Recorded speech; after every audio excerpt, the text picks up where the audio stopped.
ಸರ್ವರಿಗೂ ನಮಸ್ಕಾರಗಳು. ಗುರುವೇ ಸರ್ವಲೋಕಾನಾಂ ಭಿಷಜೇ ಭವರೋಗಿಣಾಂ ನಿಧಯೇ ಸರ್ವವಿದ್ಯಾನಾಂ ಶ್ರೀದಕ್ಷಿಣಾಮೂರ್ತಯೇ ನಮಃ. ಸದಾಶಿವಸಮಾರಂಭಾಂ ಶ್ರೀಶಂಕರಾಚಾರ್ಯಮಧ್ಯಮಾಂ ಅಸ್ಮದಾಚಾರ್ಯಪರ್ಯಂತಾಂ ವಂದೇ ಗುರುಪರಂಪರಾಂ. ಓಂ ನಮೋ ಭಗವತೆ ವಿರಾಜೇಶ್ವರಾಯ. ಓಂ ಶ್ರೀ ಗಣೇಶಾಯ ನಮಃ. ಓಂ ಶ್ರೀ ಮಹಾಸರಸ್ವತ್ಯೈ ನಮಃ. ವಸುದೇವಸುತಂ ದೇವಂ ಕಂಸಚಾಣೂರಮರ್ದನಂ ದೇವಕೀ ಪರಮಾನಂದಂ ಕೃಷ್ಣಂ ವಂದೇ ಜಗದ್ಗುರುಂ.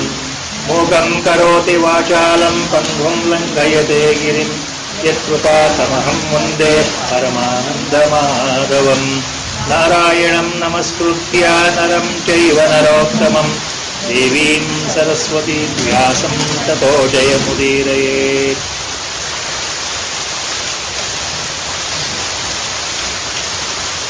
ಆರನೇ ಅಧ್ಯಾಯ.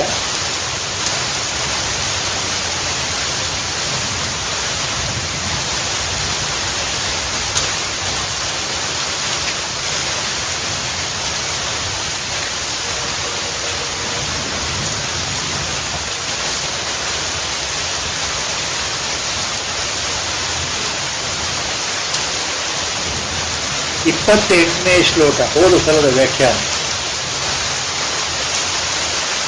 28th ಶ್ಲೋಕ of the chapter 6, Dhyana Yoga. The commentaries given by Acharyas. That was covered last time.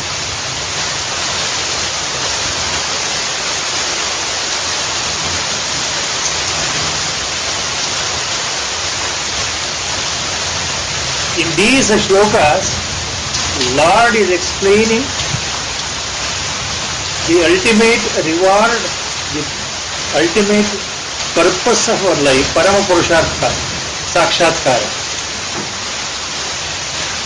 Once realization of the self occurs, that yogi who is a Brahmajnani himself, what happens, how he behaves, how he looks upon the world, all these things are now described by Lord himself in very short verses.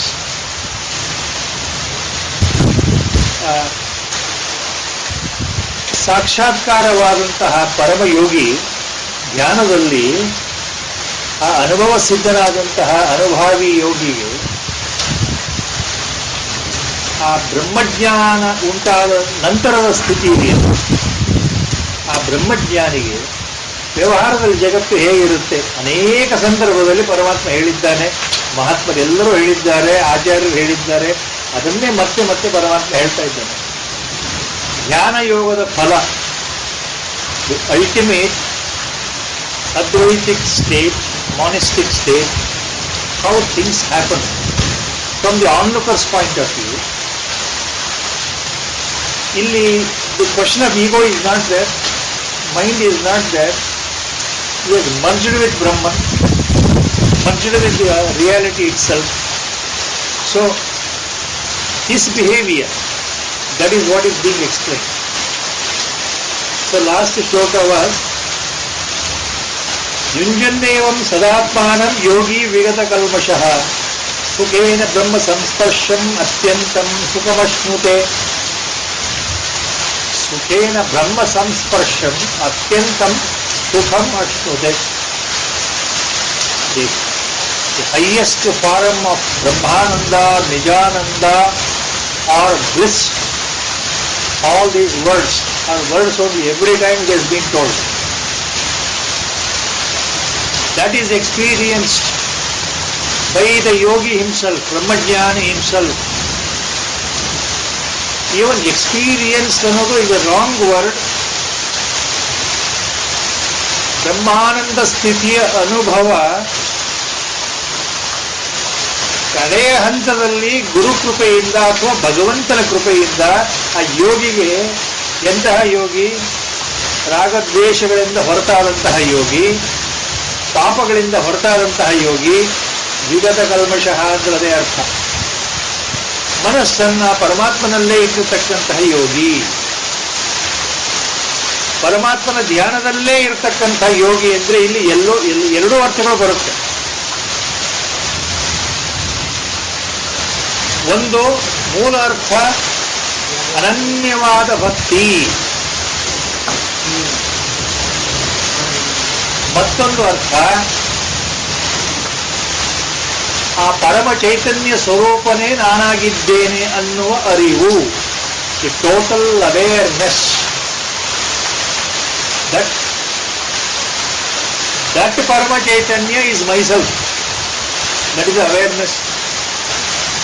Plus the unflinched, eternal, unconditional love and devotion towards that Parama Chaitanya. That is Vilakshana Ananda. ಮಹಾನ್ ಮಹಿಮರು ಆಚಾರ್ಯರು ಈ ಶಬ್ದವನ್ನು ಹೇಳ್ತಾರೆ. ಮಹಾಜ್ಞಾನಿಗಳು ಹೇಗಿರ್ತಾರೆ ಅನ್ನೋದಕ್ಕೆ ಒಂದು ಶಬ್ದ ಹೇಳ್ತಾರೆ. ವಿಲಕ್ಷಣ ಆನಂದ ಸ್ಥಿತಿಯಲ್ಲಿ ಇರ್ತಾರೆ. ಅದನ್ನ ಉಪನಿಷತ್ಗಳು ಬ್ರಹ್ಮಾನಂದ ಅಂತ ಹೇಳಾಯಿತು. ಆ ಅಂತಹ ಸ್ಥಿತಿ ಇದೆಯಲ್ಲ, ನಿಜವಾದ ಆನಂದ, ಎಂದೂ ಕರಗದೇ ಇರತಕ್ಕಂಥ ಅಕ್ಷಯವಾದ ಆನಂದ,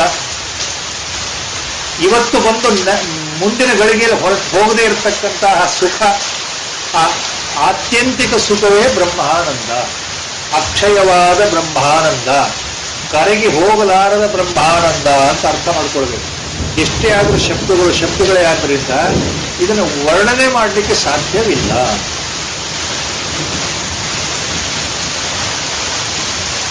ಯಾಕೆ ಸಾಧ್ಯವಿಲ್ಲ ಅಂತಂದ್ರೆ, ಆ ಬ್ರಹ್ಮಾನಂದ ಸ್ಥಿತಿ ಇದೆಯಲ್ಲ, ಪರಮಜ್ಞಾನಿಯಾದಂತಹ ಮಹಾಯೋಗಿ ಬ್ರಹ್ಮಜ್ಞಾನಿ ಜೀವನ್ಮುಕ್ತ ಸ್ಥಿತಿಯಲ್ಲಿ ಯಾವ ರೀತಿ ಅನುಭವಿಸ್ತಾರೆ ಅಂದ್ರೆ ಅವರು ಆ ಸ್ವರೂಪವೇ ಆಗಿರ್ತಾರೆ ಅಂತ. ಹೊಸದಾಗಿ ಆನಂದವನ್ನು ಹುಡ್ಕೊಂಡು ಬರಬೇಕಾಗಿಲ್ಲ. The yogi will not go in search of the happiness. He himself becomes the source of joy, pleasure, happiness, everything together in millions and millions and millions of fold, which we cannot imagine. ನಮಗೆ ಅರ್ಥ ಆಗದೇ ಇರತಕ್ಕಂತಹ ಸ್ಥಿತಿ ಅದು. ಸಾಕ್ಷಾತ್ ಆನಂದ ಸ್ವರೂಪರೇ ಆಗಿರೋದ್ರಿಂದ ಬ್ರಹ್ಮಾನಂದದಲ್ಲಿ ಇರ್ತಾರೆ ಅಂತ ಪರಮಾತ್ಮ ಹೇಳ್ತಾ ಇದ್ದಾನೆ. ಸುಖೇನ ಬ್ರಹ್ಮ ಸಂಸ್ಪರ್ಶಂ ಅತ್ಯಂತಂ ಸುಖಮಶ್ನುತೆ. ಆ ಪರಮಯೋಗಿ ಜ್ಞಾನಾವಸ್ಥೆಯಲ್ಲಿ ಹೇಗಿರ್ತಾನೆ ಅಂತಂದ್ರೆ ಆನಂದ ಸ್ವರೂಪನಾಗಿ ಇದ್ದು ಬಿಡ್ತಾನೆ, ಪರಮಾನಂದ ಸ್ವರೂಪನಾಗಿ ಇದ್ದು ಬಿಡ್ತಾನೆ ಅಂತ ಭಗವಂತ ಹೇಳ್ತಾ ಇದ್ದಾನೆ. ಇದು ನಮಗೆ ಯಾಕೆ ಅರ್ಥ ಆಗಲ್ಲ?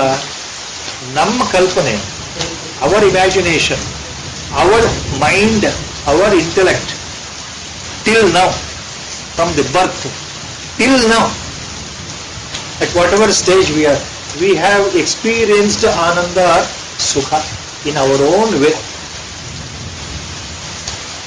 Beyond this sukha of the mind, intellect, brahmananda we cannot experience, we cannot understand. ನಮಗೆ ಅದು ಅರ್ಥ ಆಗಲಿಕ್ಕೆ ಸಾಧ್ಯ ಇಲ್ಲ. ಬ್ರಹ್ಮಾನಂದ ಅಂದ್ರೆ ನಿಜವಾಗ್ಲೂ ಏನು? What is that bliss? What is that eternal bliss? we try to imagine ಅಷ್ಟೇ. Till that state is obtained, we are merged in the state that cannot be explained. Brahmananda Sukha cannot be explained because it is that ultimate state where mind cannot go, logic cannot go. ನಾವು ತರ್ಕದಿಂದ, ಬುದ್ಧಿಯಿಂದ ಯೋಚನೆ ಮಾಡಿ ಇನ್ನೊಬ್ಬರಿಗೆ ಈ ಬ್ರಹ್ಮಾನಂದ ಅಂದ್ರೆ ಏನು ಅಂತ ಹೇಳಬೇಕು ಅಂತ ಹೊರಟ್ರೆ ಆಗೋದಿಲ್ಲ, ಹೇಳಲಿಕ್ಕೆ ಆಗೋದಿಲ್ಲ. ಯಾಕೆ ಆಗೋದಿಲ್ಲ ಅಂದ್ರೆ ಕೇಳೋರಿಗೆ ಅದು ಅರ್ಥವೇ ಆಗೋದಿಲ್ಲ. The receiver cannot understand what is Brahmananda. That is why the only words are there. The only nearest example to explain this Ananda Sagara, that state of effulgent, self-shining, purified, Vishuddha Sattva Manas of a Brahmajnani, Upanishad comes very near to that. Upanishad in Brahmananda Valli, what is Brahmananda is explained mathematically, so you can understand. The bliss ಅಥವಾ ananda of 100 people. 100 people. In worldly sense 100 ಮನುಷ್ಯರ ಆನಂದವನ್ನು ಒಟ್ಟಿಗೆ ಸೇರಿಸಿದ್ರೆ ಅದು ಒಬ್ಬ ಬ್ರಹ್ಮಾನಂದ ಒಲಿಯಲ್ಲಿ ಬರುತ್ತೆ, ಉಪನಿಷತ್ತಲ್ಲಿ ಬರುತ್ತೆ. 100 ಜನ ಮನುಷ್ಯರ ಆನಂದ ಈಕ್ವಲೆಂಟ್ ಟು 1 ಮಾನವ ಗಂಧರ್ವ ಆನಂದ. See, the Upanishad now is going little deeper. After the human sthula body, next Jivatma, when it enters next stages, higher dimensions, how it is being explained in Upanishad.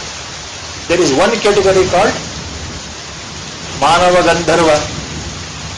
Next higher category called Deva Gandharva. All are Jivatmans.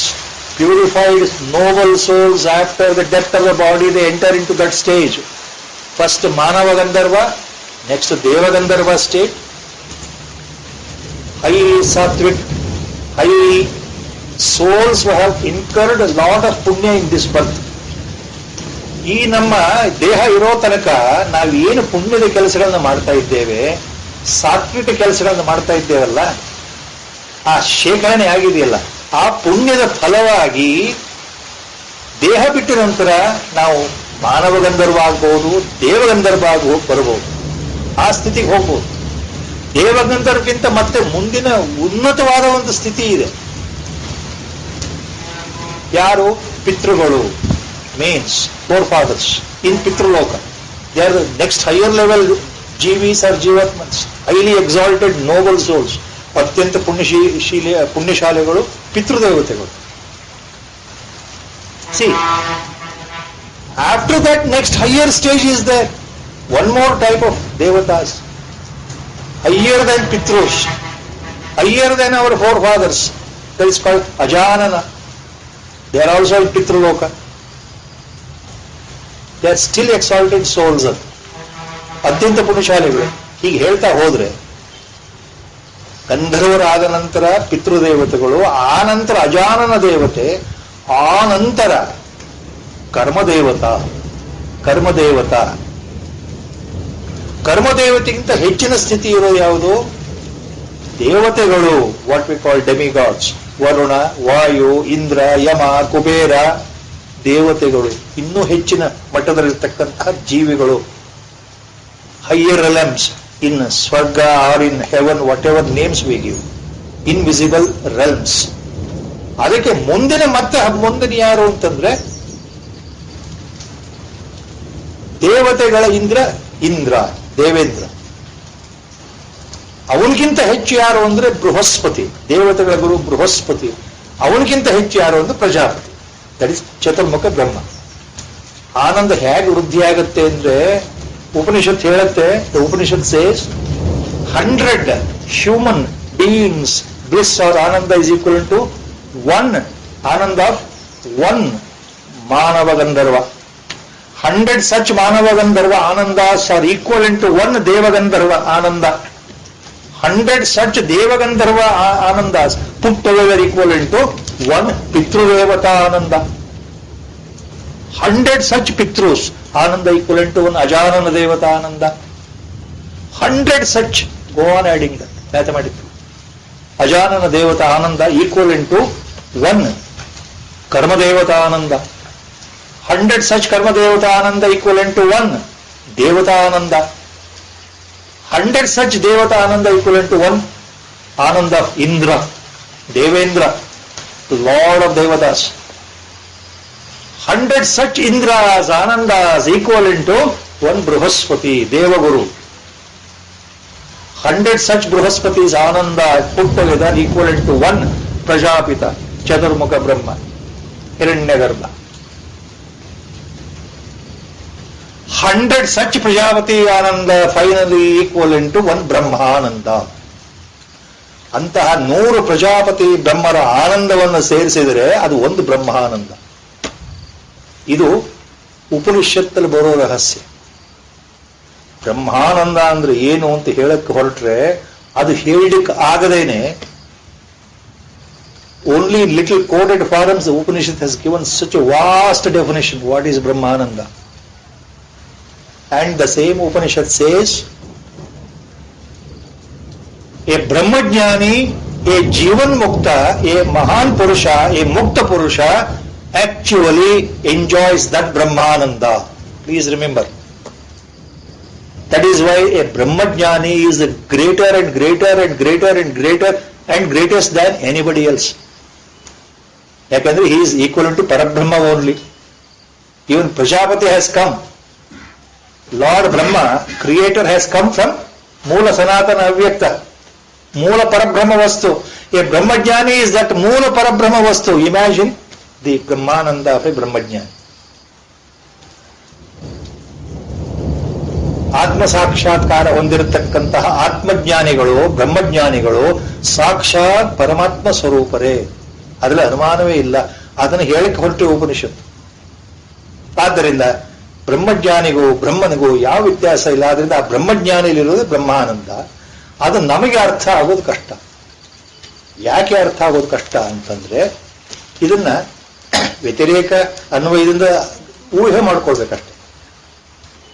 ಆ ಸ್ಥಿತಿ ಬರೋವರೆಗೂ till you reach that stage they remain only words. So eternal bliss, brahmananda. ಯೋಗಿ ಅಂತಹ ಬ್ರಹ್ಮಾನಂದ ಸ್ಥಿತಿಯನ್ನು ಹೊಂತಾನೆ ಅಂತ ಪರಮಾತ್ಮ ಹೇಳ್ತಾ ಇದ್ದಾನೆ. ಅಂದ್ರೆ ಅಂತಹ ಬ್ರಹ್ಮಜ್ಞಾನಿಗೂ ನನಗೂ ಯಾವ ವ್ಯತ್ಯಾಸವೂ ಇಲ್ಲಪ್ಪ, ಅದು ಮುಂದೆ ಬರುತ್ತೆ. ನಾನು ಬೇರೆ ಅಲ್ಲ, ಜ್ಞಾನಿ ಬೇರೆ ಅಲ್ಲ ಅಂತ ಪರಮಾತ್ಮನ ಹೇಳ್ಬಿಟ್ಟಿದ್ದಾನೆ. Why this has come here I don't know. The only thing, again and again, again and again, I remember what Acharya Bhagavad-pada has long back mentioned. Guru Krupa hi kevalam shishyasya parama mangalam. Only by thy grace, the sadhaka, aspirant, will continue his journey in this spiritual field. And only the grace of a Brahmajnani will take us to the higher levels. With our initial effort, ultimately he will take care, he will guide us, he is there to look after. This point also Acharya has made it very clear in his shlokas, upadeshas, suktis. So we looking into all these things, now ಏನು ತಿಳ್ಕೊಳ್ಬೇಕು? ಆಚಾರ್ಯರು ಒಂದು ಕಡೆ ಹೇಳಿದ್ದಾರೆ, ನನ್ನ ಶ್ಲೋಕ ಬಾಯಿಗೆ ಬರುತ್ತಾ ಇಲ್ಲ. ಭಗವತ್ಪಾದರು ಒಂದು ಕಡೆ ಬಹಳ ಸ್ಪಷ್ಟವಾಗಿ ಹೇಳಿಬಿಟ್ಟಿದ್ದಾರೆ. ಎಷ್ಟು ಸ್ಪಷ್ಟವಾಗಿ ಹೇಳಿದ್ದಾರೆ ಅಂದ್ರೆ ಆ ಶ್ಲೋಕ ಬಾಯಿಗೆ ಬರ್ತಾ ಇಲ್ಲ, ಆದ್ರೆ ಭಾವಾರ್ಥ ಮಾತ್ರ ಗೊತ್ತಿದೆ. I summarise, I know the summary of the shloka, but I am not able to recollect the ಶ್ಲೋಕ.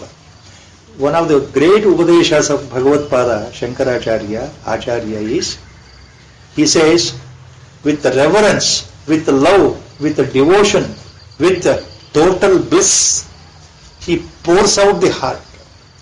Acharya says, talking about his guru, reverentially taking his guru's name, in the sense remembering his guru, Govinda Bhagavad Pada, he says, what else I want? What else I want? ಗುರುವಿನ ಕಟಾಕ್ಷ ನನ್ನ ಎದುರಿಗಿದೆ ಅಂದ್ರೆ ಗುರುವಿನ ಅನುಕಂಪ ಭರಿತ ಪ್ರೇಮ ಭರಿತ ಕಟಾಕ್ಷ, ಆ ಗುರುವಿನ ದೃಷ್ಟಿ, ಗುರುವಿನ ಕೃಪೆ ನನ್ನ ಮೇಲಿದೆ, ಗುರುವಿನ ಪಾದುಕೆ ನನ್ನ ಹತ್ರ ಇದೆ. ದಿ ಪಾದುಕಾಸ್ are there with me, that is the sacred lotus feet of my guru is there in front of me. His kataksha, his drishti, kripa ದೃಷ್ಟಿ, ಅನುಗ್ರಹ ದೃಷ್ಟಿ ಇಸ್ ಆನ್ ಮೀ. ಅಂಡ್ ಅವ್ರು ಏನ್ ನನಗೆ ಉಪದೇಶ ಮಾಡಿದ್ದಾರಲ್ಲ, ಏನೋ ಆಚಾರ್ಯರ ಮಾತುಗಳು ಹೇಗೆ ಸ್ಪಷ್ಟ ಅಂದ್ರೆ ಎಷ್ಟು ಚೆನ್ನಾಗಿ ಅಲ್ಲಿ ಬರೆದಿದ್ದಾರೆ ಅಂದ್ರೆ, ಅವ್ರು ಏನೋ ಒಂದು ನನಗೆ ಹೇಳ್ಬಿಟ್ಟಿದ್ದಾರಲ್ಲ ಅದು ನನ್ನ ತಲೆಯಲ್ಲಿದೆ. All that he said it is with me. So three things are with me. Three things are with me. Acharya says, one is guru kataksha ಅಂದ್ರೆ guru kripa, the grace, and his lotus feet, guru charana, guru ಪಾದುಕ, again it means his grace, and his teaching, his wordings, his upadesha, his abhaya, his assurance. These three things are with me. Then why I should bother? ಈ ಮೂರು ನನ್ನ ಹತ್ರ ಇರಬೇಕಾದ್ರೆ ಗುರುಗಳ ಅಭಯ ವಚನ ಅಂದ್ರೆ ಆಪ್ತವಾಕ್ಯ, ಗುರುಗಳ ಉಪದೇಶ, ಗುರುಗಳ ಕಟಾಕ್ಷ ಅಂದ್ರೆ ಅನುಗ್ರಹ, ಮತ್ತೆ ಗುರುವಿನ ಶ್ರೀ ಪಾದಚರಣ. ಈ ಮೂರು ನನ್ನ ಹತ್ರ ಇರಬೇಕಾದ್ರೆ ನನಗೆ ಇನ್ನು ಯಾವ ಯೋಚನೆ ಇದೆ, ನಾನು ಏನು ಮಾಡಬಲ್ಲೆ, ನಾನು ಏನೋ ಮಾಡಬೇಕಾಗಿಲ್ಲ. I have got all the three with me, I need not do anything. ಇದು please remember Acharya Bhagavatpada saying this, how aptly it applies to the eons to come together, to all the devotees and disciples of a great Brahmajnani like our Gurudev. Because of this, whenever I remember these things, all these things will come here. What Acharya has said about importance of Guru, what is the importance of Brahmajnani, how so rare to even have a darshan of a Brahmajnani. Even it is rarer still to sit in front of a Brahmajnani, still rarer to sit and then listen to his words. Still it is our great fortune that he stands in front of us and looks upon from bottom to top, our whole body, internal component, our antakarana is scanned by our Guru. ಗುರು ಕಟಾಕ್ಷ ಎಲ್ಲರ ಅನುಭವದಿಂದ ನಾನು ಸೇರಿಸಿ ಮಾತಾಡ್ತಾ ಇದ್ದೇನೆ. ಮೇಲಿಂದ ಕೆಳವರೆಗೆ ಅವರು ನಮ್ಮನ್ನು ನೋಡ್ತಾರಲ್ಲ, ನೋಡಿದಾಗ ಏನಾಗತ್ತೆ ಗೊತ್ತಿಲ್ಲದೆ ಒಳಗಡೆ ನಾಶ ಆಗ್ತಾ ಇದೆ, ನಾಶವಾಗ್ತಾ ಇದೆ ಸಂಚಿತ ಕರ್ಮಗಳು, ನಮ್ಮ ಪಾಪಗಳು, ನಮ್ಮ ಕರ್ಮ ವಿಶೇಷಗಳು. ಆ ಕೆಲಸ ಗುರು ಮಾಡ್ತಾ ಇರ್ಬೇಕಾದ್ರೆ ನಾವು ಇನ್ಯಾಕೆ, ಯಾವ ಕಾರಣಕ್ಕೆ ಯೋಚನೆ ಮಾಡಬೇಕು, ಯಾವ ಕಾರಣಕ್ಕೆ ಸಂದೇಹ ಪಡಬೇಕು? ಯಾಕೆ ಅಂದ್ರೆ ಗುರು ಅಲ್ಲೇ ಇದ್ದಾರೆ. ಅನರ್ಘ್ಯವಾದಂತಹ ಬ್ರಹ್ಮಜ್ಞಾನವುಳ್ಳಂತಹ ನಮ್ಮ ಗುರುಗಳು ನಮ್ಮ ಒಳಗೆ ಇದ್ದಾರೆ, ನಮ್ಮನ್ನು ಹರಿಸಿದ್ದಾರೆ, ಹರಿಸ್ತಾ ಇದ್ದಾರೆ. Not only he has already graced us, he is there eternally inside. See, this is the point every time should be there here in my mind. I should always recollect these things in my mind. That is why, not with ego at all, with openness, the feeling always comes in. With dedicated feeling, with a great devotion and love. I am 100% sure all the devotees, all the disciples here of Hamsashram have experienced the same thing without an iota of doubt. How lucky we are, not with any ego factor. Not that we are something superior than the other worldly people, no. How lucky we are in this birth to be in the Sangatya of a Brahmajnani who has held our hand completely, assuring us completely, totally. That is how the words always come in my mind, not just here, throughout, how lucky we are in this birth. So we go to the next sloka now. Sarvabhotastamatmanam sarvabhotani chatmani ikshate yoga yuktatma sarvatra samadarshanaha. This shloka is one of the most important shlokas. The next shloka, they go together.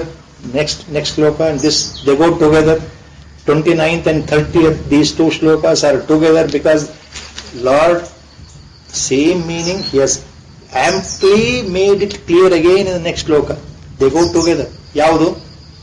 Sarvabhotastamatmanam sarvabhotani chatmani ikshate yoga yuktatma sarvatra samadarshanaha. The yogi is always samadarshi.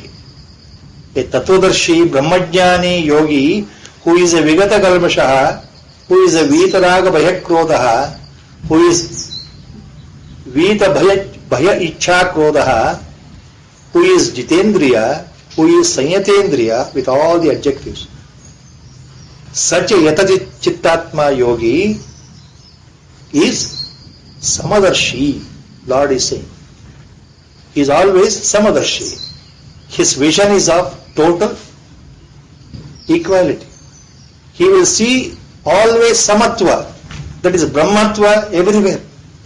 He has experienced, because he has merged himself, he has become that only. He has become Brahmavastu only.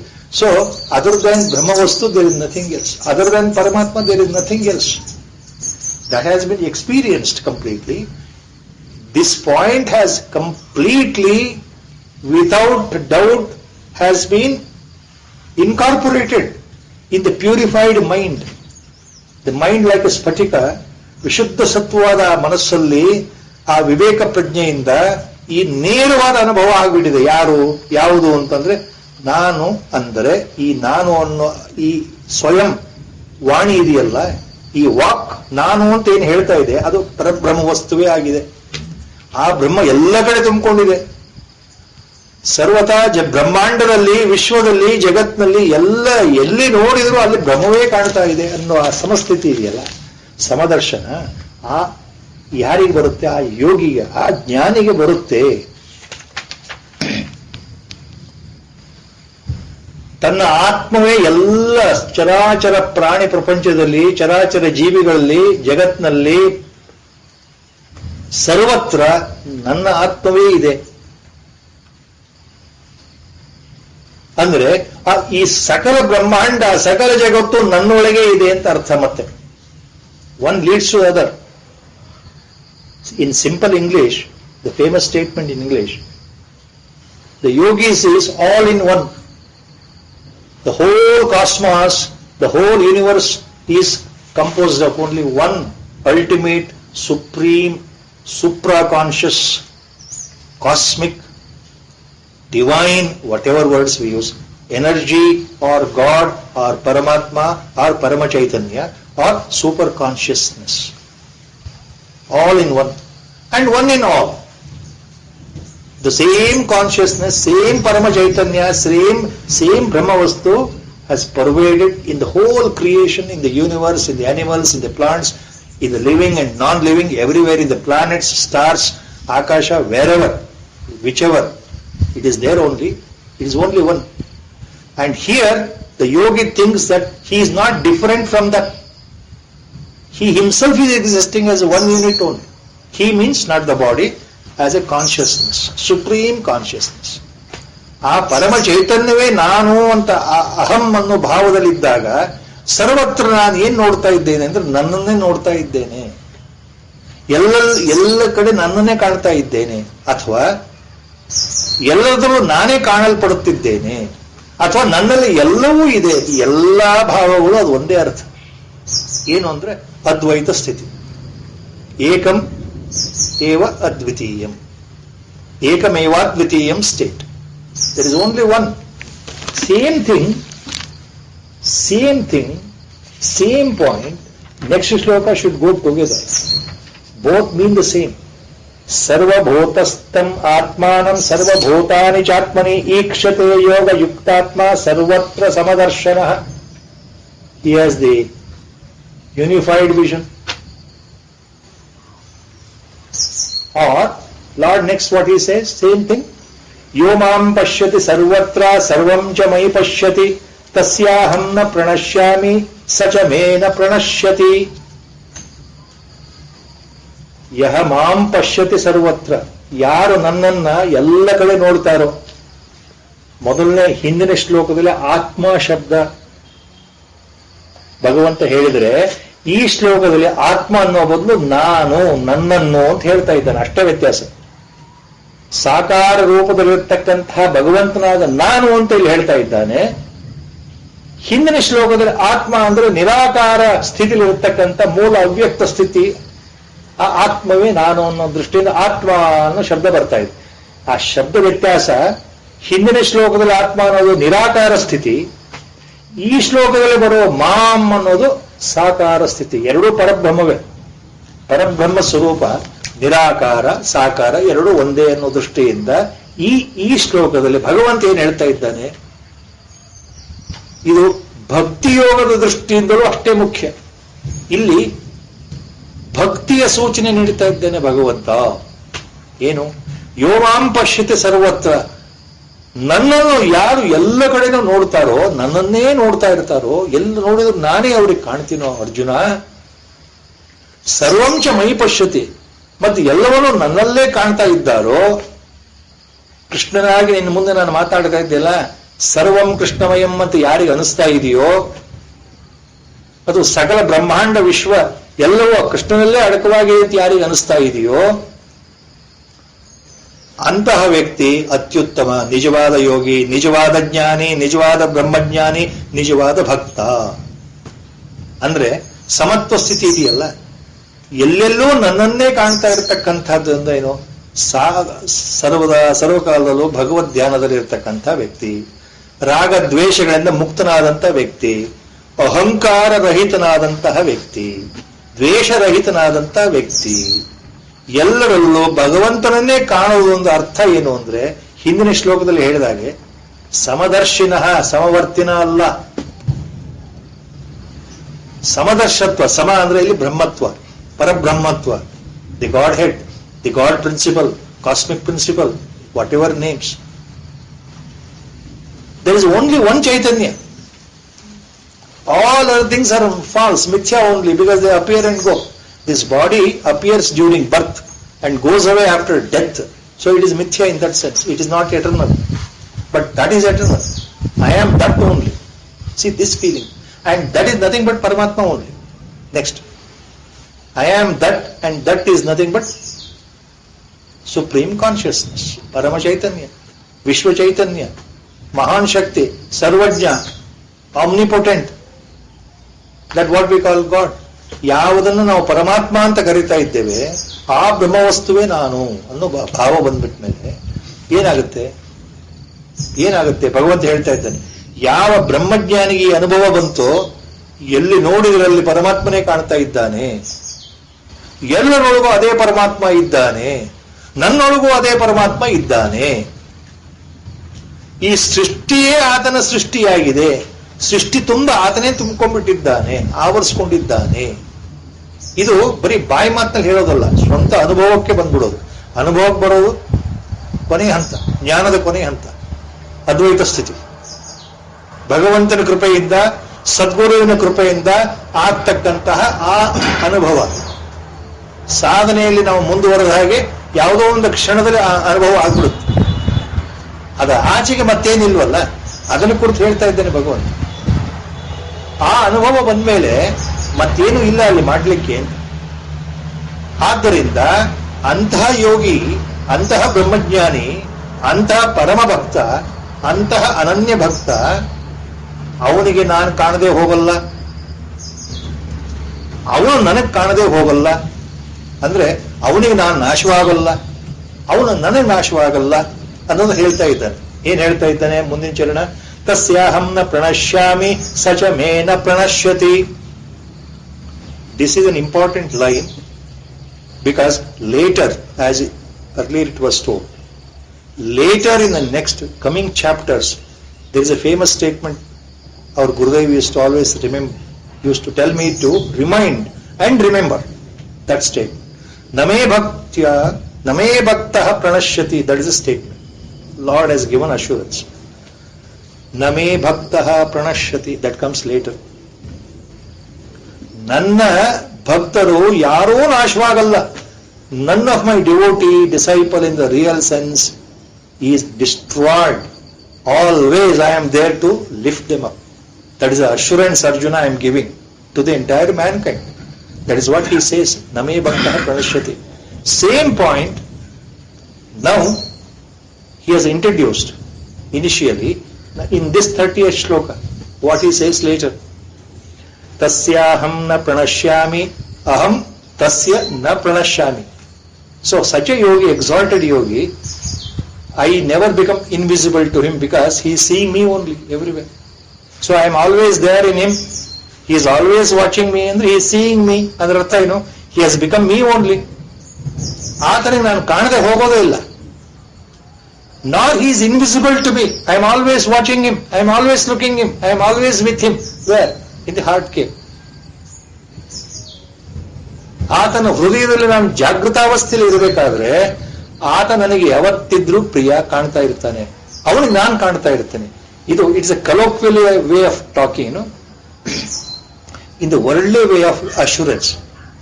In the worldly way of assurance, giving this example, see, you are visible to me, I am visible to you. Neither you are lost to me, nor I am lost to you. To the disciple, to the devotee, to Ananya Bhakta, a great Jnana Yogi, or to a great Karma Yogi, this is the assurance Lord is giving. That is why they go together, these two shlokas. Yavudu? earlier, sarvabhutastam atmanam sarvabhutani chatmani ikshate yoga yuktatma sarvatra samadarshanaha. Then same thing. Yovam pashyati sarvatra sarvam cha mai pashyati tasyaham na pranashyami sacha me na pranashyati. Both mean the same thing. We have to remember how Lord repeats. ಹೇಳಿದ್ದ ವಿಷಯವನ್ನೇ ಮತ್ತೆ ಮತ್ತೆ ಬೇರೆ ಬೇರೆ ಪದಗಳಿಂದ, ಬೇರೆ ಬೇರೆ ಪದಪುಂಜಗಳಿಂದ, ಶಬ್ದಜಾಲದಿಂದ ಭಗವಂತ ಅದನ್ನೇ ಹೇಳ್ತಾ ಇದ್ದ. ಹೇಳಿದ ವಿಷಯವನ್ನು ಯಾಕೆ ಹೇಳ್ತಾ ಇದ್ದಾನೆ ಭಗವಂತ ಅಂದ್ರೆ, ಅಜ್ಞಾನದ ಮನಸ್ಸಿಗೆ, ತಮಸ್ಸು ತುಂಬಿರೋ ಮನಸ್ಸಿಗೆ, ಕೇವಲ ರಜಸ್ಸು ತುಂಬಿರೋ ಮನಸ್ಸಿಗೆ, ಅಹಂಕಾರ ತುಂಬಿರೋ ಮನಸ್ಸಿಗೆ, ನಾನು ಅಂದ್ರೆ ಇಂಥವನು ಅನ್ನೋ ಸ್ವಾಭಿಮಾನ ಇದೆಯಲ್ಲ, ಅಹಂ ಅಹಂ, ಆ ಅಹಂ ತುಂಬಿರ್ತಕ್ಕಂಥ ಮನಸ್ಸಿಗೆ ಇದು ಅರ್ಥ ಆಗಲ್ಲ ಒಂದ್ಸಲ ಹೇಳಿದ್ರೆ ಅಂತ. ಅದಕ್ಕೆ ಹೇಳಿದ್ದನ್ನ ಸಾರಿ ಸಾರಿ ಮತ್ತೆ ಮತ್ತೆ ಹೇಳೋದು. ಹಿಂದೆ earlier already he has used ಈ ಶ್ಲೋಕವನ್ನು ಬೇರೆ ರೀತಿ ಹೇಳ್ಬಿಟ್ಟಿದ್ದಾನೆ ಭಗವಂತ, ಅದನ್ನೇ ಇಲ್ಲಿ ಹೇಳ್ತಾ ಇರೋದು. ಅದೇನು ವಿಶೇಷ? ಅಲ್ಲಿ ಹೇಳಿದ್ದನ್ನೇ ಇಲ್ಲಿ ಯಾಕೆ ಹೇಳ್ತಾ ಇದ್ದಾನೆ? ಸಮದರ್ಶಿನಃ ಈ ಶಬ್ದ ಹಿಂದೆ ಬಂದಿದೆ, ಪಂಡಿತ ಸಮದರ್ಶಿನಃ ಬಂದಿದೆ. ವಿದ್ಯಾ ವಿನಯ ಸಂಪನ್ನೆ ಬ್ರಾಹ್ಮಣೇ ಗವಿಹಸ್ತಿನಿ, ವಿದ್ಯಾ ವಿನಯ ಸಂಪನ್ನೆ ಬ್ರಾಹ್ಮಣೇ ಗವಿಹಸ್ತಿನಿ ಶುನಿಶೈವ ಶಪಾಕೆ ಚ ಪಂಡಿತಾ ಸಮದರ್ಶಿನಃ. ಪಂಡಿತ ಮೀನ್ಸ್ ಜ್ಞಾನಿ ಇದೆ, ಸೇಮ್ ಥಿಂಗ್. ಸಮದರ್ಶಿನಃ ಎಲ್ಲಿ ನೋಡಿದ್ರು, ಯಾರನ್ನು ನೋಡಿದ್ರು, ಯಾವ ಪ್ರಾಣಿಯನ್ನೇ ನೋಡಿದ್ರು, ಕತ್ತೆಯನ್ನು ನೋಡಿದ್ರು ಆಗ್ಲಿ, ನಾಯಿಯನ್ನು ನೋಡಿದ್ರು ಆಗ್ಲಿ, ಒಂದು ಹಸುವನ್ನು ನೋಡಿದ್ರಾಗ್ಲಿ, ಆನೆಯನ್ನು ನೋಡಿದ್ರಾಗ್ಲಿ, ಜಿಂಕೆಯನ್ನು ನೋಡಿದಾಗ್ಲಿ, ಒಬ್ಬ ಮನುಷ್ಯನನ್ನು ನೋಡಿದಾಗ್ಲಿ, ಒಬ್ಬ ಚಾಂಡಾಲನ್ನು ನೋಡಿದ, ಎಲ್ಲರಲ್ಲೂ ಪಂಡಿತ ಸಮದರ್ಶಿನ ಅಂತ ಅಲ್ಲಿ ಹೇಳ್ಬಿಟ್ಟೆ ಭಗವಂತ. ತಿಳುವಳಿಕೆ ಇರತಕ್ಕಂಥ, ವಿವೇಕ ಪ್ರಜ್ಞೆಯಿಂದ ಆತ್ಮತತ್ವವನ್ನು ಅರಿತುಕೊಂಡಿರ್ತಕ್ಕಂಥವರು, those who are endowed with Atmalabha, those who are endowed with Atmajnana, they are Panditas. There he has made it very clear. Samadarshana. They know the truth and they merge with the truth. Ekoham, ekam evadvitiyam. They merge with it, they become one with the truth, ultimately. So, there is no question of any suspicion in their mind, iota of doubt. They are very clear. Their mind is super fine, super clear, totally purified, Vishuddha Sattva. It is beyond Sattva Guna also. Gunatita Avastha is called Vishuddha Sattva. The mind has already reached that stage. Remember, till Jnana Avastha, that state cannot be reached. However sattvic I am, ನಾನು ಎಷ್ಟೇ ಸತ್ವಶಾಲಿಯಾಗಿ ಸತ್ವಗುಣ ಸಂಪನ್ನ ಪುಣ್ಯವನ್ನು ಗಳಿಸ್ತಾ ಇದ್ರೂ ಸಹ ಇನ್ನೂ ಅಜ್ಞಾನದಲ್ಲಿದ್ದೇನೆ ಅಂತ ಅರ್ಥ. ಈ ಸತ್ವಗುಣವನ್ನು ಮೀರಿ ಹೋಗೋದಿದೆಯಲ್ಲ, ಅದು ವಿಶುದ್ಧ ಸತ್ವ, ಅದು ಗುಣಾತೀತ ಅವಸ್ಥೆ. You are beyond tamas, you are beyond rajas, creativity, action mode, and you are beyond sattva, expecting good things to be done because I want good rewards in life. Doing very good things because ultimately I need good reward in my life. In this life and also after death, in the afterlife. ಈ ಜನ್ಮದಲ್ಲಾಗಲಿ ಮರಣಾನಂತರ ಮುಂದೆ ಯಾವ ಅವಸ್ಥೆ ಬರುತ್ತಲ್ಲ, ಸ್ವರ್ಗಲೋಕವೋ ನರಕಲೋಕವೋ ಇನ್ಯಾವುದೋ ಪಿತೃಲೋಕವೋ, ಆ ಲೋಕದಲ್ಲಾರೂ ಆಗಲಿ ನನಗೆ ಸದಾ ಒಳ್ಳೆಯದಾಗಬೇಕು ಅನ್ನೋ ಭಾವದಿಂದ ನಾವು ಒಳ್ಳೆಯ ಕೆಲಸಗಳನ್ನ ಜೀವನ ಪರ್ಯಂತ ಮಾಡ್ತಾ ಇರ್ತೇವೆ. ಯಾರಿಗೂ ತೊಂದರೆ ಕೊಡ್ತಾ ಇಲ್ಲ, ನಾವು ಯಾರಿಗೂ ವಂಚನೆ ಮಾಡ್ತಾ ಇಲ್ಲ, ಎಲ್ಲವೂ ಸರಿ, ಒಳ್ಳೆ ಕೆಲಸ ಮಾಡ್ತಾ ಇದ್ದೇವೆ. ಸತ್ವಗುಣ ಪ್ರಧಾನ, ನಮ್ಮಲ್ಲಿ ಸತ್ವಗುಣ ಪ್ರಧಾನ. We have become total gentleman, we have become deep religious. Fine, very fine, that is required actually. But that doesn't mean you are gunatita yet. You have to transcend that also. No expectation, either in this birth or after the death, in the next birth, that I should get heaven only, I should go to heaven only. Even that expectation should not be there. So when you transcend this one, this expectation, then only we become Gunatita, Sattva Gunatita. ಆವಾಗ ಪಂಡಿತ ಸಮದರ್ಶನ ಸ್ಥಿತಿ ಏನು ಅಂತ ನಮಗೆ ಅರ್ಥ ಆಗುತ್ತೆ. Everything is same. In vyavahara is different, but your internal component you are very clear and very very clear, totally purified.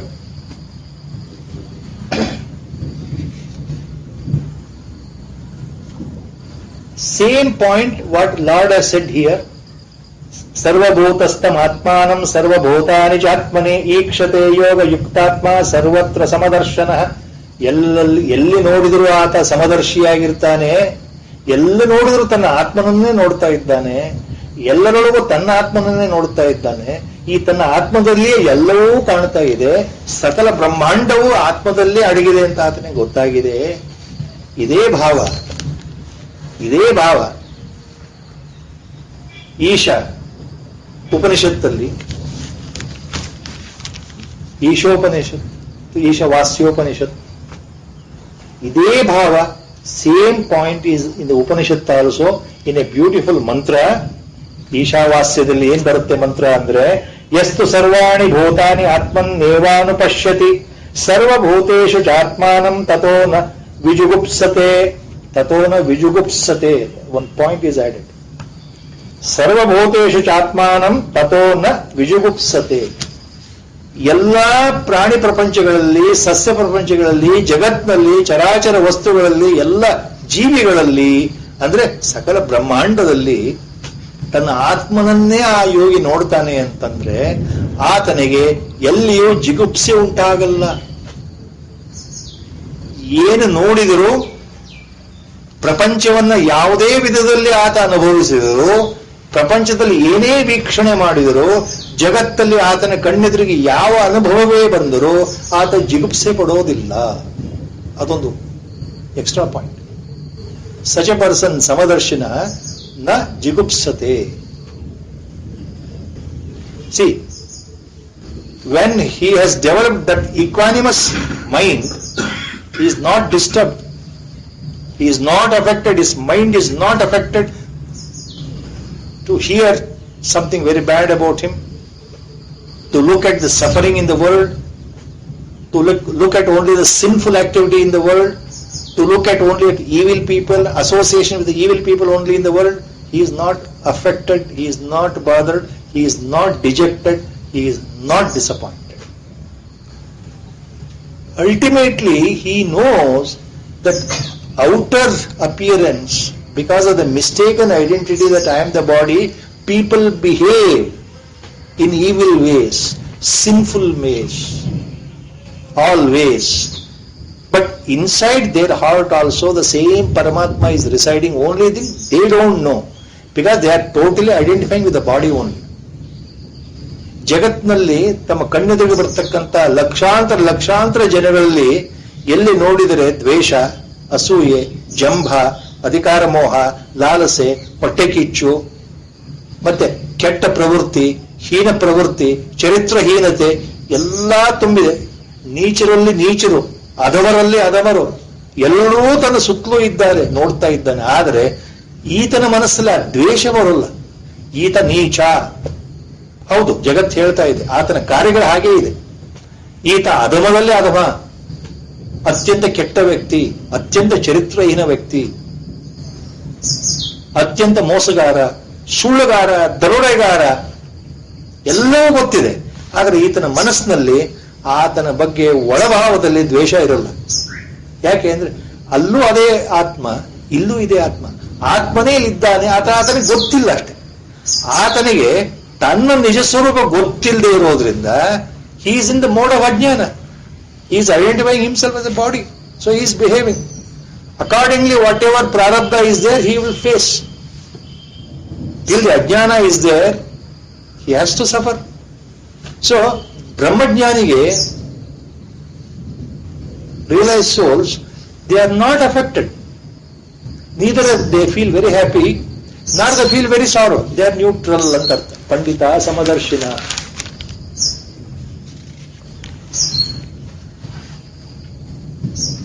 ಪರಮಾತ್ಮನ ಕೃಪೆ ಏನು ಅಂತ ಅರ್ಥ ಆಗ್ತಾ ಇಲ್ಲ.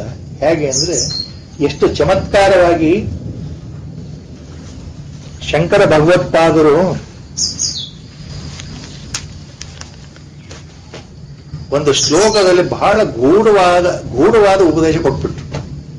ಆತ್ಮದರ್ಶನ, ಆತ್ಮಲಾಭದ ಬಗ್ಗೆ ಅವ್ರು ಹೇಳ್ತಾ ಇರ್ಬೇಕಾದ್ರೆ, ತತ್ವಮಸಿ ಮಹಾವಾಕ್ಯದ ಅರ್ಥ ವಿಶ್ಲೇಷಣೆ ಮಾಡ್ತಾ ಇರ್ಬೇಕಾದ್ರೆ, ಸ್ವಾತ್ಮ ನಿರೂಪಣ ಚಿಕ್ಕ ಪ್ರಕರಣ ಗ್ರಂಥ ಇದೆ.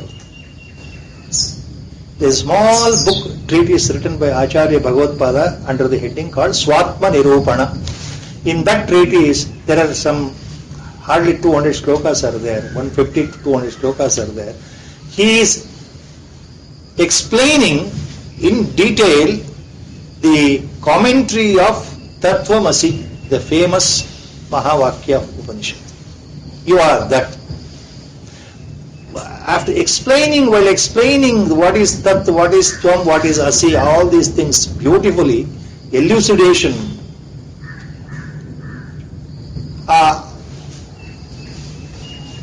ಆತ್ಮಲಾಭದ ಬಗ್ಗೆ, ಆತ್ಮದರ್ಶನದ ಬಗ್ಗೆ, ಸಮ್ಯಕ್ ದರ್ಶನದ ಬಗ್ಗೆ, ಪರಮಜ್ಞಾನದ ಬಗ್ಗೆ ಅವ್ರು ಮಾತನಾಡ್ತಾ ಒಂದ್ ಕಡೆ ಹೇಳ್ತಾರೆ. ಎಷ್ಟು ಸುಲಭದಲ್ಲಿ ಹೇಳ್ತಾರೆ ಅಂದ್ರೆ, ಒಂದೇ ಒಂದು ಸಣ್ಣ ಶ್ಲೋಕ, ಅದಕ್ಕೆ ಎರಡು ಅರ್ಥನೂ ಮಾಡ್ಕೊಡು. You can interpret in two ways. Such a wonderful, simple shloka. How a jnani behaves, how a ordinary person behaves. ಒಬ್ಬ ಅಜ್ಞಾನಿ, ಸಾಮಾನ್ಯವಾಗಿ ಪ್ರಪಂಚದಲ್ಲಿ ಎಲ್ಲರೂ ಅಜ್ಞಾನಿಗಳೇ. ಕೋಟಿಗೆ ಲಕ್ಷಕ್ಕೆ ಒಬ್ಬರು ಬ್ರಹ್ಮಜ್ಞಾನ ಹೊಂದಬಹುದು ಗುರುಕೃಪೆಯಿಂದ. ಅದು ಬಿಟ್ರೆ ಎಲ್ಲರೂ ಅಜ್ಞಾನಿಗಳೇ, ಪ್ರಾಪಂಚಿಕರು. ನಾವೆಲ್ಲ ಪ್ರಾಪಂಚಿಕರು, ಲೌಕಿಕರು. We are worldly people, we are in ajnana mode only. That is main category. The small category is ಜ್ಞಾನೀಸ್, brahmajnani, yogis, mahan yogis, mahapurusha, santa purusha. So there two categories. So ಈ ಎಕ್ಸ್ಪ್ಲೇನ್ಸ್ ದಟ್. ದಂತಿನಿ ದಾರು ವಿಕಾರೇ ದಾರು ತಿರೋಭವತಿ ಸೋಪಿ ತತ್ರೈವ. ದಂತಿನಿ ದಾರು ವಿಕಾರೇ ದಾರು ತಿರೋಭವತಿ ಸೋ ಅಪಿ ತತ್ರೈವ. ಜಗತಿ ತಥಾ ಪರಮಾತ್ಮ ಪರಮಾತ್ಮನ್ಯಪಿ ಜಗತ್ತಿರೋಧತ್ತೆ. Next line. ಜಗತಿ ತಥಾ ಪರಮಾತ್ಮ ಪರಮಾತ್ಮನ್ಯಪಿ ಜಗತ್ತಿರೋಧತ್ತೆ. ಜಗತ್ತಿರೋಧತ್ತೆ, ಜಗತ್ತಿರೋಧತ್ತೆ. Now, the meaning of the shloka, what that literal meaning, how beautiful shloka. Dantini daru vikare daru tiro bhavati sopi tatra iva. When a person looks at the elephant made out of wood, carved out of wood, he looks at the elephant, enjoys. His eyes are on the elephant, not on the wood. So when the person is looking at the elephant, toy elephant, the wood has disappeared. There is a meaning here. When he is looking at the wood, elephant has disappeared. Next point. When you are looking at the elephant, wood has disappeared. When you are looking at the quality of the wood, elephant has disappeared. See, perception, the way you are looking, the way you are analyzing. ಒಬ್ಬ ಮನುಷ್ಯ ಮರದ ಆನೆಯನ್ನು ನೋಡ್ತಾ ಇರ್ಬೇಕಾದ್ರೆ ಮರ ಅಲ್ಲಿ ಕಾಣ್ತಾ ಇಲ್ಲ, ಮರದಲ್ಲಿ ಮಾಡಿದ ಆನೆ. ಆದ್ರೆ ಅವನು ಮರದ ಕಡೆ ಲಕ್ಷ್ಯ ಇದ್ದಾಗ ಅಲ್ಲಿ ಆನೆ ಕಾಣ್ತಾ ಇಲ್ಲ. Both the points. ಅದೇ ರೀತಿ ಆಚಾರ್ಯ ಸೇಸ್, ಸೆಕೆಂಡ್ ಲೈನ್, ಜಗತಿ ತಥಾ ಪರಮಾತ್ಮ ಪರಮಾತ್ಮನ್ಯಪಿ ಜಗತ್ತಿರೋಧತ್ತೆ. ಅದೇ ರೀತಿ ಜಗತಿ ಪರಮಾತ್ಮ, ಅದೇ ರೀತಿ ಕೆಲವರಿಗೆ ಜಗತ್ ಕಾಣ್ತಾ ಇದೆ, ಪ್ರಪಂಚ ಕಾಣ್ತಾ ಇದೆ, ಜನಗಳು, ವೃಕ್ಷಗಳು ಎಲ್ಲರೂ ಕಾಣ್ತಾ ಇದ್ದಾರೆ, ಹಕ್ಕಿಗಳು, ಪಕ್ಷಿಗಳು, ಪ್ರಾಣಿಗಳೆಲ್ಲ ಕಾಣ್ತಾ ಇದೆ. ಜಗತ್ ಕಾಣ್ತಾ ಇದೆ, ಪ್ರಪಂಚ ಕಾಣ್ತಾ ಇದೆ. ಆ ಪ್ರಪಂಚದ ಹಿಂದಿರತಕ್ಕಂಥ ಪರಮಾತ್ಮ ಕಾಣ್ತಾ ಇಲ್ಲ. ಒನ್ ವೇ ಆಫ್ ಲುಕಿಂಗ್, ಅಜ್ಞಾನೀಸ್. ಇನ್ನು ಕೆಲವರಿಗೆ ಪರಮಾತ್ಮನೇ ಕಾಣ್ತಾ ಇದ್ದಾನೆ, ಜಗತ್ ಕಾಣ್ತಾ ಇಲ್ಲ. That is the meaning of the second charana. So for some, the world is visible, not the underlying Paramatma. He is invisible. For others, Paramatma is visible, the world is not invisible. ಅವರ ಪಾಲಿಗೆ ಪ್ರಪಂಚವೇ ಇಲ್ಲ ಅಂದ್ರೆ ಜ್ಞಾನಿಗಳು ಅನ್ನೋ ಅರ್ಥ. So ಜ್ಞಾನಿಗಳಿಗೆ ಪ್ರಪಂಚವೇ ಕಾಣ್ತಾ ಇಲ್ಲ ಅಂದ್ರೆ literal sense please don't take. Acharya has made this point so clear. ಜ್ಞಾನಿಗಳಿಗೆ ಪ್ರಪಂಚ ಕಾಣ್ತಾ ಇಲ್ಲ ಅಂದ್ರೆ ಅದರ ಬಗ್ಗೆ ಅವ್ರ ಗಮನ ಇಲ್ಲ. ಅವ್ರ ಗಮನ ಏನಿದ್ರು ಸರ್ವತ್ರ ಒಂದೇ ವಸ್ತು ಇದೆಯಲ್ಲ ಅದ್ರ ಬಗ್ಗೆ ಗಮನ ಇರುತ್ತೆ. ಅದರ ಅರ್ಥ ಏನು ಅಂದ್ರೆ ಅಲ್ಟಿಮೇಟ್ಲಿ ದ ಮೀನಿಂಗ್ ಈಸ್ ಜ್ಞಾನೀಸ್ yogis will see the same cosmic consciousness pervading, underlining as a substratum, invisible substratum for the whole universe and creation. Andre they are totally subdued, they are totally without hatredness, they are always filled with divine unconditional love and compassion towards the worldly people ಅಂತ ಅರ್ಥ. ಎಲ್ಲೆಲ್ಲೂ ಪರಮಾತ್ಮನೇ ಕಾಣ್ತಾ ಇದ್ದಾರೆ ಅಂದ್ರೆ ಅರ್ಥ ಏನು ಅಂದ್ರೆ ಅವರಲ್ಲಿ ಮರುಕ ಮತ್ತು ದಯೆ ತುಂಬಿ ತುಳುಕ್ತಾ ಇರುತ್ತೆ. ಆ ದಯೆ, ಆ ಅನುಕಂಪ ಯಾವ ರೀತಿ ಇರುತ್ತೆ ಜ್ಞಾನಿಗಳಲ್ಲಿ ಅಂದ್ರೆ ಅಹೈತುಕ ಪ್ರೇಮ. ಅನದರ್ ವರ್ಡ್, ಅಹೈತುಕ ಪ್ರೇಮ ಅಂದ್ರೆ unconditional love. They simply radiate unconditional love without expecting anything from you. They radiate, they distribute by their look, by their glance, by their kataksha. They simply radiate under their graces. They know how the world is behaving. They know that the world is in still ajnana. So they never hate inside. No ill will. They don't harbor any ill will. Inside no hatred at all. Adu mukhya. ಸರ್ವತ್ರ ಸಮದರ್ಶನ ಅಂದ್ರೆ ಅದೇ ಅರ್ಥ. ಅವರಿಗೆ ಯಾವ ಕಾರಣಕ್ಕೂ ದ್ವೇಷ ಭಾವನೆಯಾಗಲಿ, ರಾಗಗಳಾಗಲಿ, ರಾಗದ್ವೇಷ ಎಂದೋ ಹೊರಟೋಗಿರೋದ್ರಿಂದ, ನಾನು ಅನ್ನೋ ಭಾವ ಎಂದೋ ಹೋಗಿರೋದ್ರಿಂದ ನಿಜವಾದ ಅರ್ಥದಲ್ಲಿ ಸಾಕ್ಷೀಭೂತರಾಗಿ ನೋಡ್ತಾ ಇರ್ತಾರೆ ಅಂತ ಅರ್ಥ. ಇದಕ್ಕೆ ಇದೊಂದು ಉದಾಹರಣೆ. If you have to understand this correctly, take life history of Bhagwan Ramana Maharshi. What happened in 1920s, recorded. When Ramanashram in Tiruvannamalai was being built in 20s and 30s, people started coming and living in those small huts of Ramanashram, small kutirams. People from foreign also started coming and living there for a few months. So it was full of people. And one fine day, local dacoits thought that a lot of people are coming here, there must be a lot of gold and money here.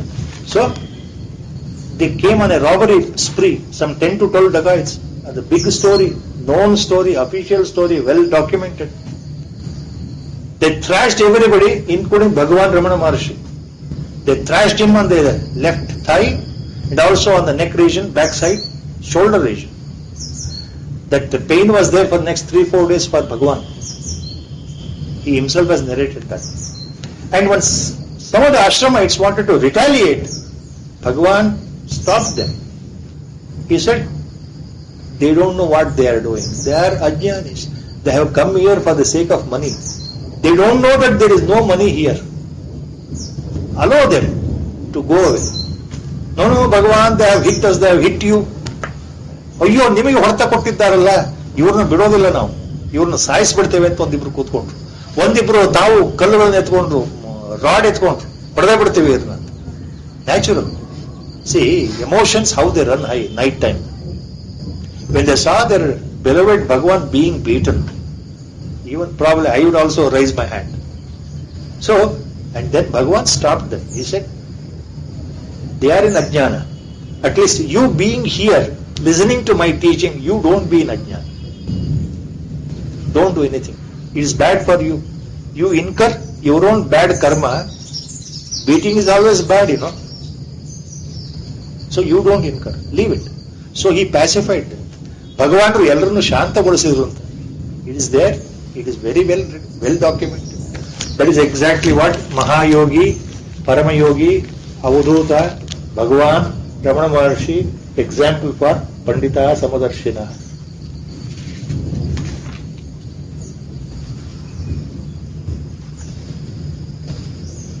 To understand these things, however much you go on giving examples, there is no end. There is no end. There is no end. Yomam pashyati sarvatra sarvam cha mai pashyati tasyaham na pranashyami sacha me na pranashyati. Neither I am invisible to my devotee, nor he is invisible to me. I am always there at beck and call. I am always at his service ಅಂತ ಅರ್ಥ. ನಾನು ಭಕ್ತರಿಗೆ ಪರಾಧೀನನಾಗಿರ್ತೇನಪ್ಪ, ಆತ ಎಲ್ಲೂ ಹೋಗೋದಿಲ್ಲ, ನನಗೆ ಕಾಣ್ತಾ ಇರ್ತಾನೆ. That is the assurance our Guru also gives. Sadguru says the same thing. You incorporate, you think that this is the Upadesha for Gurudev himself. ನೀವು ನನಗೆ ಕಾಣದೆ ಹೋಗಲ್ಲ, ನಾನು ನಿಮಗೆ ಕಾಣದೆ ಹೋಗಲ್ಲ ಅಂತ ಗುರುನೇ ಹೇಳ್ತಾ ಇದ್ದಾನೆ ಅಂತ ತಿಳ್ಕೊಂಬಿಡಿ. Problem get solve. Guru is no way different from god. ತಸ್ಯಾಹಂ ನ ಪ್ರಣಶ್ಯಾಮಿ ಸಚಮೇನ ಪ್ರಣಶ್ಯತಿ. ಇದು ಅರ್ಥ ಆಗಬೇಕು ಅಂದ್ರೆ so many examples, so many things are there. Gurudev hammered and hammered and hammered. What, how Pandita Samadarshana, how they take it, how ಜ್ಞಾನಿ, how ಇದೆಲ್ಲ ಯಾಕೆ ಗುರುಗಳು ಹೇಳ್ತಾ ಇದ್ದಾರೆ ಅಂದ್ರೆ ನಾವು ಆ ರೀತಿ ಆಗಬೇಕು ಅನ್ನೋದು ಗುರುಗಳ ಅಪೇಕ್ಷೆ. ಛಾಂದೋಗ್ಯೋಪನಿಷತ್ತಲ್ಲಿ ಬಹಳ ಒಂದು ಸುಂದರವಾದ ಪ್ರಸಂಗ ಇದೆ. There is a famous incident in Chandogyopanishad. Gurudev, I still remember how he narrated that here. There was a famous king called Janashruti, a well-known Sattvic liberal king. He was well known for his offerings. Whoever used to come and ask him, give him anything he wants. He was referred as Danashura Karna of Kali Yuga. In the beginning of Kali Yuga he was there. So he was equated to Karna. Such a compassionate soul, Dharmatma, ಸತ್ಯಸಂಧ, ಜನಗಳಿಗೆ ಉಪಕಾರ ಮಾಡತಕ್ಕಂಥವನು, ಯಾವಾಗಲೂ ದಾನವನ್ನು ಮಾಡತಕ್ಕಂಥವನು, ಯಜ್ಞ ಯಾಗಗಳನ್ನು ಮಾಡತಕ್ಕಂಥ ಮಹಾನ್ ರಾಜ Janashruti. A great soul, a noble soul, a great dharma righteous person, dharmishtha, dharmatma, a mahatma. Everybody is happy in his rule, in his kingdom. When two royal swans were passing through his palace in the night time, when he was on the chat, on the top of the palace, taking a walk, he overheard the two royal swans talking to each other. ಎರಡು ಹಂಸಗಳು ಮಾತಾಡ್ಕೊಂಡು ಹಾರ್ತಾ ಇದ್ವಂತೆ ಅವನ ಅರಮನೆ ಮೇಲೆ ರಾತ್ರಿ ಹೊತ್ತು. ಈ ಜಾನಶ್ರುತಿಗೆ ಕೇಳಿದೆ, ಏನ್ ಮಾತಾಡ್ತಾ ಇದ್ದಾರೆ? ಒಂದು ಹಂಸ ಹೇಳುತ್ತೆ, ನೋಡಪ್ಪ, ಇದು ಜಾನಶ್ರುತಿ ಅನ್ನೋ ಮಹಾರಾಜ, ಮಹಾತ್ಮ, ಸತ್ಯಸಂಧ, ಧರ್ಮಿಷ್ಠ, ದಾನಶೂರ, ಕರ್ಣ, ಇಷ್ಟೆಲ್ಲ ಸಾತ್ವಿಕ ಗುಣಗಳು ತುಂಬಿರ್ತಕ್ಕಂಥ ಮಹಾರಾಜನ ಅರಮನೆ ಇದು. ಜನಗಳಿಗೆ ಉಪಕಾರ ಮಾಡತಕ್ಕಂಥ ಉಪಕಾರಿಯಾದಂಥ ಮಹಾರಾಜ, ಜನರಿಂದ ಮೆಚ್ಚುಗೆ ಗಳಿಸಿರ್ತಕ್ಕ, ಯಾವ ಕೆಟ್ಟ ಕೆಲಸವನ್ನು ಮಾಡದೇ ಇರತಕ್ಕಂಥ ಮಹಾರಾಜ, ಯಾವ ಪಾಪ ಕರ್ಮವನ್ನು ಮಾಡದೇ ಇರತಕ್ಕಂಥ ಮಹಾರಾಜ, ಅವನ ಮನೆಯಪ್ಪ ಇದು. ಮಹಾತ್ಮ ಇವನು, ಧರ್ಮಾತ್ಮ ಇವನು ಅಂತ ಒಂದು ಹಂಸ ಹೇಳುತ್ತೆ. The second swan immediately says, no, no, no, no, don't say anything like that. I have seen one more person who is greater than this one. He is nothing about when compared to that person. This Jnanashruti, the king whom you are pampering, is nowhere nearer to the person whom I know, who is a real Jnani, real Mahatma. This person you think is a great king. But remember, he has got a lot of ego. He is excelling himself. He is feeling very happy inside that I have taken a good name, that I am able to help my subjects, I am able to help my prajas, I am able to wipe their tears. That itself has given him so much sukha. His ego has bloated up. ಈತನಲ್ಲಿ ಅಹಂಕಾರ ಜಾಸ್ತಿ ಇದೆ. ಯಾಕೆಂದ್ರೆ ನಾನು ಧರ್ಮಾತ್ಮ, ಒಳ್ಳೆ ರಾಜ ಅಂತ ಹೆಸರು ತಗೊಂಡಿದ್ದೇನಲ್ಲ, ಜನಗಳು ನನ್ನ ಹೊಗಳ್ತಾ ಇದ್ದಾರಲ್ಲ, ದಾನಶೂರ ಕರ್ಣ ಅಂತ, ಅದ್ರ ನೀವು ಖುಷಿ ಆಗ್ತಾ ಇದೆಯಲ್ಲ, ಈತನ ಅಹಂಕಾರ ಜಾಸ್ತಿ ಆಗ್ತಾ ಇದೆ. ಒಳ್ಳೆಯವನು ಹೌದು, ಆದ್ರೆ ಜ್ಞಾನಿ ಅಲ್ಲ. ಜ್ಞಾನಿ ಅಂತಂದ್ರೆ ಅಹಂಕಾರ ಇರಬಾರ್ದು.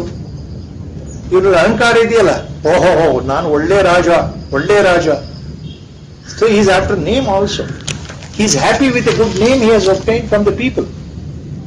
But there is one more, cart puller, bullock cart puller. ಒಬ್ಬ ಎತ್ತಿನ ಗಾಡಿ ಹೊಡೆಯೋನೊಬ್ಬ ನಿಧಾನಲ್ಲ, ordinary fellow, a poor fellow. He is a great jnani, better than this. Second swan says, he overhears. Then he tries to find out who is that. ಆ ಬಂಡಿ ಎತ್ತಿನ ಗಾಡಿ ಹೊಡೆಯೋನು ಯಾರು, ಅವನ ಹೆಸರು ಗೊತ್ತಾಗಿರುತ್ತೆ, ರೈಕ್ವಾ ಅಂತ ಅವನ ಹೆಸರು. Then he comes to know there is a person called Raikwa, cart puller. He goes with all his stamp and then offers him gold and everything, all precious gifts, and says, "See, I am the king Janashruti. I heard that you are a great Brahmajnani. By royal swans, I have come here to offer my gifts to you. Please accept my gifts." ನಾನು ನಿಮಗೆ ಉಡುಗೊರೆಗಳನ್ನು ತಂದೆ, accept ಮಾಡ್ಕೊಳ್ಳಿ, ತಗೊಳ್ಕೊಳ್ಳಿ, ಎಲ್ಲವನ್ನೂ ತಗೊಳ್ಳಿ, ನಾನು ನಿಮಗೆ ಕೊಡ್ತಾ ಇದ್ದೇನೆ, ನನಗೆ ಬ್ರಹ್ಮಜ್ಞಾನ ಉಪದೇಶ ಮಾಡಿ. So teach me Brahmajnana, take my gifts, I am offering you. He has come like a king with all attendants, with all paraphernalia.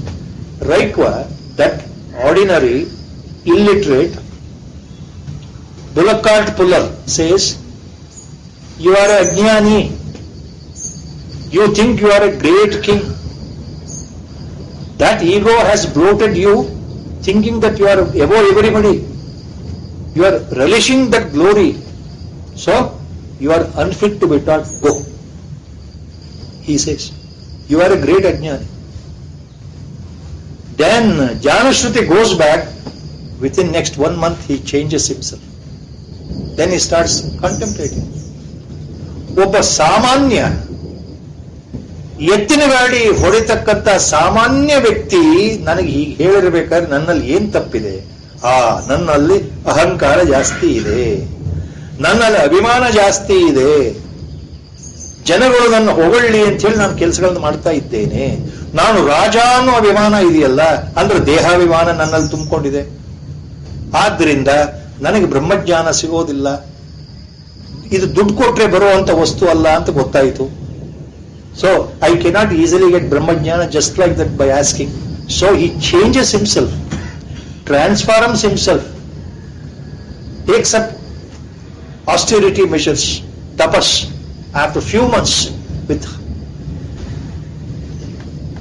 getting away from his royal dress, no attendants, with ordinary dress, as an ordinary fellow, he goes alone to Raikwa and then falls at his feet and with folded hands begs him, "I have understood your teaching, first Upadesha, I have understood that, now please take me as your student and teach me."